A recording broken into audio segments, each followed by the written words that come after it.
Welcome to news wise. मैं हूं आरिफा नूर। आज के प्रोग्राम में हम बात करेंगे सेनेट चेयरमैन और डिप्टी चेयरमैन का जो इंतखाब हुआ है अभी कुछ ही अरसा पहले। डिस्पाइट द फैक्ट कि जो नंबर्स थे वो पीडीएम के हक में थे, मगर एक अपसेट हम कह सकते हैं हुआ है जो पीडीएम के हिस्से में आया है, क्योंकि दोनों नशिस्तों के ऊपर जो हुकूमती उम्मीदवार थे वो जीत गए हैं। हुकूमती उम्मीदवार जो सादिक संजरानी साहब थे वो ऐलान करदा नताइज के मुताबिक उन्होंने 48 यानी कि 48 वोट हासिल किए, जबकि जो पीडीएम के उम्मीदवार थे उन्होंने 42 यानी कि 42 वोट्स हासिल किए। और इस तरह जो चेयरमैन सेनेट का ओहदा है वो हुकूमत और उनकी इत्तेहादी जमात के पास वापस चला गया है। डिप्टी चेयरमैन का जो इंतखाब था उसमें शिकस्त का जो मार्जिन था वो देखने में ज़्यादा था। हुकूमती उम्मीदवार मिर्ज़ा आफरीदी साहब ने 54 यानी कि 54 वोट हासिल किए, जबकि उनके मुखालिफ अब्दुल गफूर हैदरी साहब ने 44 यानी कि 44 वोट हासिल किए। दिलचस्प बात यह है कि चेयरमैन सेनेट के जो इंतखाब थे उसके अंदर 8 वोट जो है वो रिजेक्ट किए गए, यानी कि मुस्तरद उनको किया गया। उनमें से 7 वोट ऐसे थे जिनमें वोटर्स ने यूसुफ रज़ा गिलानी साहब के नाम के ऊपर मोहर लगाई, जिनको बाद में मुस्तरद कर दिया गया, जबकि डिप्टी चेयरमैन सेनेट के इंतखाब के अंदर एक भी वोट मुस्तरद नहीं हुआ। पीडीएम का मौक़िफ़ ये है कि वोटर्स के लिए सिर्फ उम्मीदवार के नाम के खाने के अंदर मोहर लगाने की शर्त थी, चाहे वो उम्मीदवार के नाम के ऊपर लगाएं या उसके सामने लगाएं। पीडीएम ने इस नतीजे को मुतल्लिका फोरम के ऊपर चैलेंज करने का ऐलान भी कर दिया और ये इल्ज़ाम लगाया है कि यूसुफ रज़ा गिलानी साहब की जो जीत है उसको हार में तब्दील किया है पीडीएम, ये जो 7 वैलिड वोट्स थे इनको मुस्तरद करके। मुतनाज़ा महज चेयरमैन सेनेट के इंतखाब जो तनाज़ा है वो महज सेनेट चेयरमैन के इंतखाब तक ही महदूद नहीं है। इससे कबल अपोजिशन सेनेटर्स ने आज सुबह सेनेट के अंदर जो कायम करदा पोलिंग बूथ था उसके अंदर खुफिया कैमरे लगाए जाने के हवाले से भी फुटेज बनाकर सोशल मीडिया के ऊपर रिलीज़ की। इसके अंदर देखा जा सकता है कि बूथ के अंदर कैमराज लगे हुए थे। सादिक संजरानी साहब की जीत एक ऐसे वक्त में सामने आई है जब हुकूमती उम्मीदवार हफीज़ शेख साहब की शिकस्त के बाद वज़ीर आज़म को ऐवान से एतमाद का वोट हासिल करना पड़ा और अपनी अक्सरियत जो है उसको साबित करना पड़ा। क्या आज के इंतखाब के बाद एक दफ़े फिर जो इंतखाबी करप्शन है और ओपन बैलेट है उसकी जो बहस है वो ज़ोर पकड़ने जा रही है? और आज की शिकस्त के बाद जो पीडीएम है उसके लॉन्ग मार्च के ऊपर या जो यूनिटी है पीडीएम की उसके ऊपर कितना असर पड़ सकता है? इस हवाले से गुफ्तगू करने के लिए हमारे साथ मौजूद मेहमान। After a short break we'll have a season panel of politicians with us, but after a short break. Stay with us.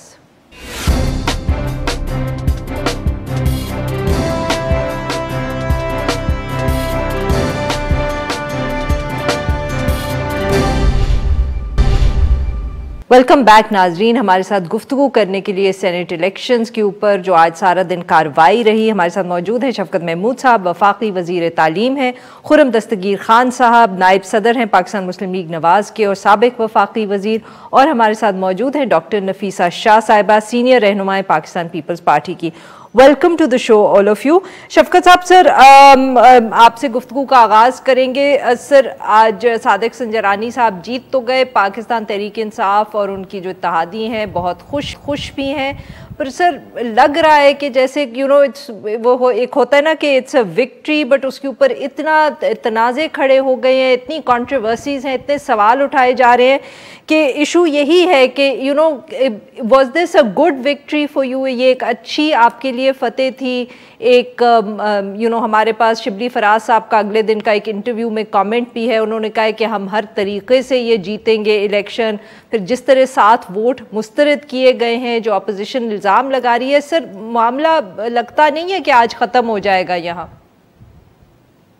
देखिए जी, पहली तो बात यह है कि यही जब नेशनल असेंबली का इलेक्शन हुआ था, जब नेशनल असेंबली ने सेनेट के लिए वोट दिया था, तो उस वक्त ये बगले बजा रहे थे कि जनाब इतने वोट रिजेक्ट हो गए हैं, और अब ये कह रहे हैं कि बड़ी ज्यादती हो गई है। असल बात है कि ये जो सारा शोर शराबा था वो इसलिए था कि जो इनको नजर आ रहा था, अपनी डिफीट नजर आ रही थी, इसलिए शुरू से शोर शराबा किया, कभी किसी बात पे कभी किसी बात पे। जिस दिन हमने वोट ऑफ कॉन्फिडेंस लिया वहां जाके झगड़ा कर दिया, डिलिबरेटली हमारे क्राउड में जाके। सो ये टैक्टिक्स हैं, पॉलिटिकल टैक्टिक्स हैं। और जो दूसरा डिप्टी चेयरमैन का इलेक्शन था, उससे तो साबित हो गया कि जो वोट इनको नहीं पड़े वो डिलिबरेटली लोगों ने इनको वोट नहीं डाले। क्योंकि आप देख लें कि 54 वोट पड़े मिर्जा। सर क्यों नहीं डाले, क्यों, क्या वजह है कि पीडीएम के जो सेनेटर्स हैं वो उनको वोट नहीं डालना चाहते हैं? इनकी हैंडलिंग है, वो नहीं देना चाह रहे थे। इन्होंने जिस तरीके से इत्तेहाद पार्टियों का, मुख्तलिफ पार्टियों का इत्तेहाद है, बीच में इनके दराड़े हैं। असल चीज तो ये है कि इनके अंदर दराड़े हैं। तो सर फिर हो सकता है कि हफीज शेख साहब को भी लोग वोट ना डालना चाह रहे हो जब वो हारे थे यूसुफ रजा गिलानी साहब के सामने। देखिए, हफीज शेख साहब को तो वोट नहीं डाले लोगों ने, इसलिए तो वो हार गए। नहीं, वही तो कह रही हूँ ना, पर हो सकता है कि वो भी नाराज हो इसलिए ना डाले हो। जरूरी तो नहीं है जैसे आप लोग इल्जाम लगाते हैं कि पैसे दिए इसलिए। मेरे मोहतरमा, मेरे भाई कह दे सर, कोई बात नहीं, खैर है। मोहतरमा, बात ये है कि कुछ खरीदे गए और कुछ जिन्होंने खराब किए उन्होंने वो वोट हफीज शेख को नहीं देना चाहते थे। तो ये जो इनको वोट नहीं देना चाहते थे, अगर तो ये होता ना, हमारे तो केस में आपको खरीदो फोक साफ नजर आ गई ना कि हमारी खातून जो थी वो जीत गई और उसने 10 वोट ज्यादा लिए और हमारे हफीज शेख साहब ने 10 वोट कम लिए। यहाँ तो ये साबित करता है कि इनको लोग छोड़ गए थे कि जो डिप्टी चेयरमैन का इलेक्शन है उसमें 10 वोट ज्यादा लिए हैं मिर्जा अफरीदी ने। बट सर वही फिर सवाल उठता है ना कि हो सकता है कि आपने भी कोई इंड्यूसमेंट दी हो जो इनके लोग इनको छोड़ के चले गए, और वैसे भी मुस्तरद वोट है, कल को रिकाउंटिंग हो जाए, कुछ सवाल उठ जाए तो फिर क्या बनेगा आपकी जीत का? देखिए जी, वो तो कोर्ट का, अगर कोर्ट, मुझे नहीं पता कोर्ट में जा सकते हैं या नहीं जा सकते, ये तो वकील ही बता सकते हैं। लेकिन अगर जाना चाहें कोर्ट में और अगर लीगली पॉसिबल हो तो जाके करें। मैं तो कह रहा हूँ ना, नजर आ गया है ना कि लोग इनके साथ नहीं है। अगर लोग इनके साथ होते तो फिर वो हैदरी जीत जाता। सही सर, हमारे साथ ही रहिएगा, हम जरा खुर्रम साहब से भी बिल्कुल यही बात पूछते हैं। जी खुर्रम साहब, आपके लोग भी शायद वोट नहीं देना चाहते थे जो पीडीएम के कैंडिडेट्स थे, जिस तरह यूसुफ रजा गिलानी साहब के खिलाफ जब हफीज शेख साहब को भी पीटीआई के लोग वोट नहीं देना चाहते थे। सर आर्ग्यूमेंट तो दोनों तरफ बन सकता है। तो ये तो वाजे हो गया ना कि आज से पहले लोग कैमरों के जरिए चोर पकड़ते थे, आज हमने चोरों के कैमरे पकड़ लिए। क्योंकि ये हुकूमत जो है ये धुंध की पैदावार है।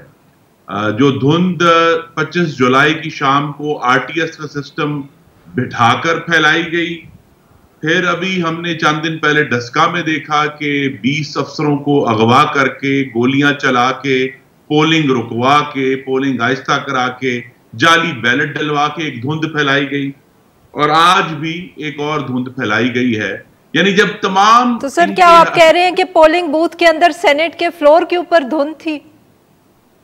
जी नहीं, देखिए ना, प्रिजाइडिंग अफसर के जरिए आज धुंध फैली है कि परफेक्टली वैलिड वोट जो साथ थे वो उन्होंने इनवैलिड डिक्लेयर कर दिए। अब चंद सेकंड पहले एक वीडियो भी सामने आ गई है जिसमें सेक्रेटरी सेनेट जो हैं वो पीपल्स पार्टी के जो उनके सेनेटर्स हैं उनको समझा रहे हैं कि आप इस खाने में कहीं भी मोहर लगा सकते हैं, क्योंकि खाना एक ही है, 2 खाने नहीं थे, नाम के आगे कोई अलग खाना नहीं था, एक ही खाना था। तो जब इतनी क्लैरिटी थी कि आप कहीं भी मोहर लगा सकते हैं, तो प्रिजाइडिंग अफसर साहब ने एक शेयर, मैं कैलेसनेस में कहूंगा, कैलेसनेस का इस्तेमाल करते हुए उन्होंने 7 वोट करके डिक्लेयर, और उन्होंने कहा जी ये तो संजानी साहब इलेक्शन जीत गए। लेकिन असल मामला यही है कि वो हुकूमत जो अखलाकियात का हम लेक्चर सुन रहे हैं इमरान खान साहब से कुछ दिनों से, तो वो अखलाकियात तो डिप्टी चेयरमैन के इलेक्शन में खुलकर सामने आ गई। ये तो नहीं हो सकता कि जब अगर यूसुफ रजा गिलानी के वोट ज्यादा निकले तो वो तो खरीदे हुए हैं, वो चोरी है, वो लूटमार है। और यहां जो है अगर मोहतरम मिर्जा अफरीदी साहब को 54 वोट पड़े हैं तो वो इमरान खान की हैंडसमनेस को वोट पड़ गई, वो हैंडसमनेस को तो वोट नहीं पड़े ना। और जब आप किसी के सामने जाएंगे ये कहने के लिए कि जी ऐसे हो गया या वैसे हो गया, तो हमें, मेरी इस्तदा ये है कि इखलाकियात के लेक्चर छोड़ दें। एक आज अमल हुआ है और ये अमल जो है उसने अल्टीमेटली जो पीडीएम की बुनियाद है और उसका बयानिया है कि हमें पाकिस्तान का जो सियासी अमल है, खासतौर पर इंतखाबात का अमल जो है, उसमें से धुंध को बाहर निकालना है, मावराए आइन मुदाखलत को बाहर निकालना है और ये इंश्योर करना है कि पाकिस्तान के तमाम ऐवानों के और चलिए खुर्रम साहब, ये अभी पूछते हैं आपसे कि आप धुंध से आपका आप हवाला किसको दे रहे हैं। नफीसा साहिबा, जो बहुत दिन आज भी यूसुफ रजा गिलानी साहब ने गुज़िश्ता रोज भी इसकी बात की, उससे पहले भी वो कहते रहे कि अब उनको लग रहा है कि एस्टैब्लिशमेंट न्यूट्रल है। क्या आज के वाक़े के बाद क्या पाकिस्तान पीपल्स पार्टी का मौक़िफ़ एस्टैब्लिशमेंट की न्यूट्रलिटी के हवाले से दोबारा तब्दील हो जाएगा? देखिए, मैं सबसे पहले तो वो जिसका हवाला आपने भी दिया कुछ दिन पहले, शिबली फराज ने क्या कहा, उन्होंने एक टेलीविज़न शो में, और करोड़ों लोगों ने ये सुना, पाकिस्तान की पूरी आवाम ने ये सुना, उन्होंने ये कहा कि हम बाय द बुक नहीं चलेंगे और हम हर हरबा इस्तेमाल करेंगे।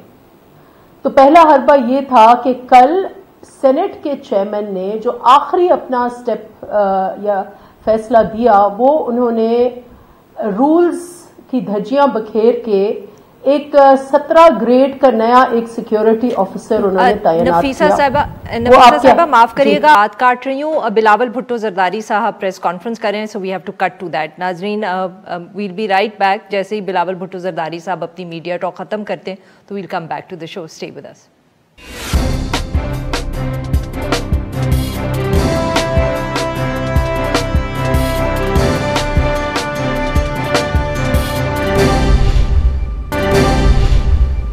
वेलकम बैक नाज़रीन, हम गुफ्तगू कर रहे हैं नफीसा शाह साहिबा से और खुर्रम दस्तगीर खान साहब से, और हम बात कर रहे हैं जो आज सेनेट का चेयरमैन और डिप्यूटी चेयरमैन का इलेक्शन हुआ। जी नफीसा साहिबा, माफ़ करिएगा, उस वक्त आपने बात गुफ्तगू शुरू ही की थी, तो we had to cut away to the press conference. Please बताएं और फिर कॉमेंट भी कीजिएगा। जो बिलावल भुट्टो जरदारी साहब कह रहे थे कि हम जल्द अज जल्द कोर्ट के अंदर चैलेंज करेंगे जो आज फैसला आया है यूसुफ रजा गिलानी साहब का चेयरमैन सेनेट के लिए। देखिए, मैं जिक्र कर रही थी जो हरबों की बात की, हरबे लफ्ज़ उन्होंने शायद यही लफ्ज़ इस्तेमाल किया था, और बाय द बुक हम नहीं चलेंगे, ये शिबली फराज ने कहा। और आपने देखा होगा कि रात गए जो आखिरी प्रोबेबली स्टेप था चेयरमैन सेनेट का संजरानी साहब का, उन्होंने एक तैनाती की रूल्स रिलैक्स करके और एक कॉन्ट्रैक्ट पर 17 ग्रेड की मुलाजमत दी एक सिक्योरिटी ऑफिसर की कल रात को। और फिर सुबह जो तमाशा हुआ आपने देखा कि एक नहीं, दो नहीं, तीन नहीं, 4 स्पाई कैमरास फिक्स हुई हुई थी। ये किसके वॉच पर फिक्स हुई थी? और ये आप देखें कि ये दूसरा हरबा था। जब वो हरबा भी नहीं चला, वो भी पकड़ा गया, तो तीसरा हरबा उनके हाथ में प्रिजाइडिंग ऑफिसर था, और प्रिजाइडिंग ऑफिसर ने आज वो किया है जिसका मिसाल नहीं मिलता। हम तो बचपन से इलेक्शंस में बैठते आए, लड़ते आए एज एजेंट। मैं खुद इलेक्शन में बहैसियत एजेंट बैठती हूँ, सारी सारी रात हम बैठकर वोट गिनते हैं, और वोट पर जो ठप्पा लगा हुआ होता है, वो नाम के ऊपर जो ठप्पा होता है वो वैलिड है, कहीं भी खाने में वैलिड होता है। हत्ता कि वो वोट भी वैलिड होता है जो 3/4 या 2/3 जो है वो खाने के अंदर हो, 1/3 खाने के बाहर हो, वो भी वैलिड करार देते हैं हम लोग। हमने बैठकर गिनी है ये वोट्स। तो ये किस किस्म का फैसला दिया है? हैरत है मुजफ्फर हुसैन शाह पर। एक सीनियर पार्लियामेंटेरियन ने अपना नाम जो है इतना मुतनाज़ा बनाया है, और ये हैरत है। ये सारे जो 7 वोट्स हैं, अगर ये इसलिए रिजेक्ट हुए हैं कि यूसुफ रजा गिलानी के नाम पर ये ठप्पे हैं, तो ये वैलिड वोट्स हैं। और अगर ये वैलिड वोट्स हैं तो गिलानी साहब आज जीते हैं, 1 वोट की अक्सरियत से वो जीते हैं। और ये इलेक्शन जो है इसलिए मुतनाज़ा है, और इसमें वो हरबे सारे इस्तेमाल हुए हुए हैं, और इन हरबों को चैलेंज करने के लिए हर फोरम पर बिलखुसूस पहला फोरम पे जाएंगे। चेयरमैन बिलावल भुट्टो जरदारी ने कहा वो हम जाएंगे। सही। खुर्रम साहब, चलें, यूसुफ रजा गिलानी साहब के तो मामले के अंदर सर नजर आ रहा है कि जैसे अब बिलावल भुट्टो साहब ने भी कह दिया, नफीसा साहिबा ने भी जिक्र किया, आपने भी किया, पर सर गफूर हैदरी साहब के इलेक्शन में क्या हुआ है?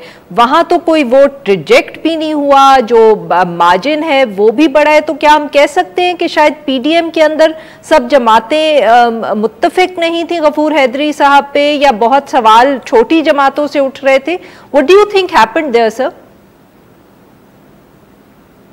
जी, हमें तो यही इसके ऊपर अब एविडेंस भी कल भी हमने दी है कि जिस हरबों की बात मोहतरम वजीर इत्तलात ने 2 दिन पहले फरमाई थी, हर हरबा इस्तेमाल किया गया है और किताब से बाहर का हरबा इस्तेमाल किया गया है। ये कोई नई बात नहीं हुई। ये हमने हर हरबा जो है वो सितंबर 2019 तो सर वो हरबे फिर यूसुफ रजा गिलानी साहब के भी इलेक्शन के लिए इस्तेमाल कर लेते ना, वहां तो उनको फिर वोट मुस्तरद करने पड़े हैं टू विन दी इलेक्शन। जी, तो मैं यही कह रहा हूं ना कि वो वोट तो वैलिडली कास्ट हुए हैं गिलानी साहब के हक में, और इस किस्म की मैं ये नहीं तो सर तो हैदरी साहब के तो नहीं हुए ना। यही तो मैं समझने की कोशिश कर रही हूँ कि अगर गिलानी साहब के केस के अंदर उन्होंने इलेक्शन जो था, गिलानी साहब जीत गए थे, उन्होंने वोट्स रिजेक्ट कर दिए उनको हराने के लिए, तो फिर हैदरी साहब के केस में तो कोई वोट नहीं रिजेक्ट हुआ। तो क्या अब हम कहें कि पीडीएम वाले खुश नहीं थे हैदरी साहब से कि उनको 10 वोट कम पड़ गए? मतलब कि why is the discrepancy there? उसकी भी तो सर कोई एक्सप्लेनेशन होनी चाहिए ना। जी, डिस्क्रिपेंसी यही है कि जब तमाम हरबे नाकाम हो गए और उनको जबरदस्ती जबर से वोट रिजेक्ट करने पड़े, तो ये एक सिग्नल गया कि यहां तो धुंध दोबारा आ गई है, सेनेट के अंदर तक आ गई है। और फिर कुछ लोगों ने तो फिर पीडीएम वाले डर गए। जी, मैं तो समझता हूं कि आज सुबह जैसा मैंने कहा, हमने चोरों के कैमरे पकड़ लिए, वो पहली इंडिकेशन थी कि धुंध अंदर तक आ गई है। जिस शख्स को कल रातों रात अपॉइंट किया गया वो भी इंडिकेशन थी कि धुंध अंदर आ गई है। कल हमने अपने एक सेनेटर को मीडिया के सामने पेश किया जिन्होंने वादे तौर पर कहा कि उन्हें 3 दिन में 3 दफा फोन आया कि जी वो पीडीएम को वोट ना दें। तो ये तमाम जो हरबे थे जो गोलड़ा में भी इस्तेमाल हुए इससे पहले भी, तो ये एक चल रहा है सिस्टम। आरटीएस भी चल रहा है, डस्का भी चल रहा है, गोलड़ा भी चल रहा है, और अब जो सेनेट के इंतखाबात में हुआ, इशू यही है कि इसने जो पीडीएम का जो मकसद था बनने का उसको स्ट्रेंथन किया है कि पाकिस्तान में वोट की जो इज्जत है, जो सैंक्टिटी है इस प्रोसेस की, उसको कायम करना बेहद जरूरी है। पाकिस्तान में बेशुमार मसाइल हैं, अवाम के गले कट गए हैं महंगाई की वजह से, पहले चीनी, फिर आटा, दवाइयां, पेट्रोल, घी, अब पोल्ट्री की वजह से गले कट गए हैं। बिजली ने गले काट दिए जो 6 दफा पिछले 1 महीने में उसकी कीमत बढ़ी है, गैस की कीमत बढ़ी है। लेकिन उस प्रोसेस का जो हल है वो हल यही निकलेगा कि जब तक हम अपने इलेक्टोरल प्रोसेसेस में से ये धुंध जो है, ये जो सजनों का जो इंटरफेरेंस है, धुंध को निकालना है। बिल्कुल आगे नहीं चले। नफीसा साहिबा, जो अब खुर्रम साहब बात करें, पहले भी उन्होंने कहा कि जी ये जो आज का वाकया हुआ है, जब वो ब्रेक से पहले वो बात कर रहे थे, तो उन्होंने कहा कि जो नवाज शरीफ साहब का बयानिया है उसको वो स्ट्रेंथन हुआ है, ये उनके लफ्ज थे। तो क्या हम ये समझें कि जो पाकिस्तान पीपल्स पार्टी की हिकमत अमली रही है, या जो जरदारी साहब कहते रहे हैं कि हम पार्लियामेंट के अंदर मैनेज कर सकते हैं या डिफीट दे सकते हैं, क्या हम कह सकते हैं कि पाकिस्तान पीपल्स पार्टी का जो मौकफ है वो कमजोर हुआ है from what has happened today? देखिए, ये एक फॉल्स डिवीजन क्रिएट हो रहा है। पीपल्स पार्टी भी उतनी ही पीडीएम की हिस्सेदार जमात है जितनी पीएमएलएन है, और जो पीपल्स पार्टी कहती है वो भी पीडीएम का बयानिया है, और जो मियां साहब कहते हैं वो भी पीडीएम का बयानिया है। पीडीएम का मेन बयानिया ये है कि हर इदारा अपने अपने हुदूद में रहकर काम करे, और जहां इस्टेब्लिशमेंट का रोल पॉलिटिक्स में आता है उसको यकीनन पीडीएम चैलेंज करती है। और हम समझते हैं कि इस किस्म की हाइब्रिड जमहूरियत जो है, जो आज अवाम के मसले बढ़ते जा रहे हैं, मुल्क एक बिल्कुल एक लॉक जैम पर आ गया है, ये इसकी वजह से है कि जो इदारे हैं, जो जमहूरी जमहूरी इदारे में तो फर्क है ना। माफ करिएगा आपकी बात काटूं, हिकमत अमली में भी फर्क नहीं है। की फर्क है? अच्छा, कोई फर्क नहीं है। देखिए, ये पीडीएम का ही फैसला था कि मैदान खाली नहीं छोड़ना चाहिए। मैदान खाली नहीं छोड़ा, इसलिए हुक्मरान जमात को एक्सपोज किया, और इतना एक्सपोज हुए कि आज सुबह जो वाकया सेनेट में हुआ है, एक आला इदारा जिस तरीके से वहां स्पाइंग इक्विपमेंट रखी गई है, ये एक्सपोज हुए हैं। यही चोर हुकूमत जिसने वोट पे डाका डाला, ये एक्चुअली इनको एक्सपोज किया है। तो ये बयानिया जो हमारी हिकमत अमली है, ये उसकी कामयाबी है। और जहां तक बाकी पीडीएम का ये भी फैसला है कि मजम्मत भी होगी, लॉन्ग मार्च भी होगा, वक्त पे इस्तीफे भी होंगे, ये भी इक्वली पीडीएम का हिस्सा है। इस वक्त लॉन्ग मार्च की तैयारियां जारी हैं, हम अपने अपने जिलों में लॉन्ग मार्च की तैयारियां कर रहे हैं। तो ये दोनों एक्सक्लूसिव चीजें नहीं हैं, ये दोनों एक ही जो एक हिकमत अमली है उसमें सीरीज ऑफ एक्शंस हैं। और आपको याद होगा जो नुकात जो सितंबर वाले जो एलामिया था, उस एलामिया में एक्शन प्लान में ये सारी चीजें उसके हिस्से हैं। बिल्कुल सही। खुर्रम साहब, इसी हवाले से फिर सर जो अब आपका क्या ख्याल है कि ऑब्वियसली पीडीएम के सामने ये भी एक ऑप्शन है कि वोट ऑफ नो कॉन्फिडेंस किया जाए पंजाब के अंदर।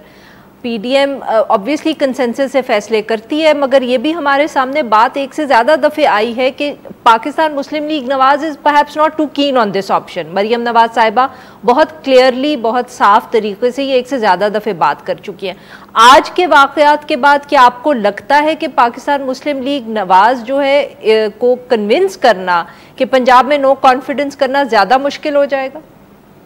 आपको कन्विंस करना, नो कॉन्फिडेंस की आसानी या मुश्किल की बात नहीं मैं कर रही। हम अदम एतमाद के खिलाफ नहीं है, लेकिन पंजाब में इस वक्त जो असेंबली के अंदर वोटिंग की सूरत हाल है, पीडीएम के पास उस वक्त अगर मौजूदा सूरत हाल देखी जाए तो तकरीबन 7 वोटों का फर्क है। तो अगर तो मुस्लिम लीग काफ के बगैर ये मुकम्मल हो सकता है वोट ऑफ नो कॉन्फिडेंस, तो मुस्लिम लीग नून इसके लिए तैयार है बिल्कुल, और इसके लिए हम कोशिश भी करेंगे अगर हमें ये एहसास हुआ, जिसके ऊपर हम आजकल इसके ऊपर लेग वर्क कर रहे हैं कि क्या हमें मुस्लिम लीग काफ के बगैर वहां कामयाबी मिल सकती है। क्योंकि मुस्लिम लीग काफ का जो मामला है वो जब तक वो स्विच नहीं होते, और वो जाहिर है कि उनके स्विच होने में भी दोबारा कुछ धुंध का आंसर आएगा। तो ये जो धुंध है, हम तो इससे बचना चाह रहे हैं ना कि अगर चेंज लेकर आना है पंजाब में, उसको डेमोक्रेटिक चेंज लेकर आना है, बगैर किसी से मुदाखलत के चेंज लेकर आना है। तो अगर तो ये हम मुमकिन है, और इसमें हम बहुत सीरियस काम कर रहे हैं, अगर ये मुमकिन हुआ तो वहां जो पीडीएम के हमारे हवारी हैं, पाकिस्तान पीपल्स पार्टी के भी वहां 7 अरकान हैं, उनके साथ मिलकर हम नो कॉन्फिडेंस करेंगे। उनके पंजाब में तो बिल्कुल ही जो हाकमियत है उसका इन्हदाम हो चुका है, बल्कि मैं कहूंगा पिघलाव हो गया, मेल्ट डाउन हो गया है। सेहत का, तालीम का, लॉ एंड ऑर्डर का, इंफ्रास्ट्रक्चर का, जो पूरा एक आपने अमन अमान देना होता है शहरियों को, पंजाब में तो वो पिघल चुका है, इट्स मेल्टेड डाउन। लेकिन इशू यही है, बिल्कुल जो सही, अगर हमने पंजाब को तब्दील करनी है वो इंशाल्लाह पीडीएम खालिस्तन अपने जोर पर करेगी। और जब हमें यह एहसास होगा कि अब हम इस पोजीशन में हैं कि हम ये चेंज कर सकते हैं, तो फिर हम इंशाल्लाह हम आगे बढ़ेंगे। जी बिल्कुल सही। नाज़रीन, यहाँ पे लेते हैं छोटा सा ब्रेक, कुछ से वापस आएंगे तो हम अपने मेहमानों के साथ गुफ्तगू जारी रखेंगे। स्टे विद अस।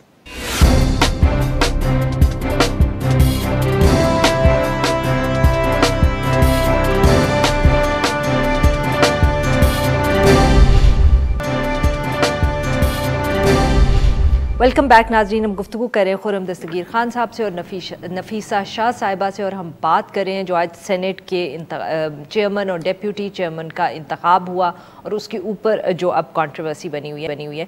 नफीसा साहिबा, हुकूमत के कुछ अराकीन जो हैं, कुछ लीगल एक्सपर्ट्स ये भी मौक़िफ़ इख्तियार कर रहे हैं कि जो ये सेनेट का इलेक्शन है चेयरमैन का और डेप्यूटी चेयरमैन का, ये चैलेंज नहीं हो सकता, जबकि ऑब्वियसली अपोजिशन की तरफ से बहुत क्लियरली एक से ज़्यादा दफ़े कहा गया है। अभी बिलावल भुट्टो जरदारी साहब ने भी कहा है कि आप इसको चैलेंज करेंगे।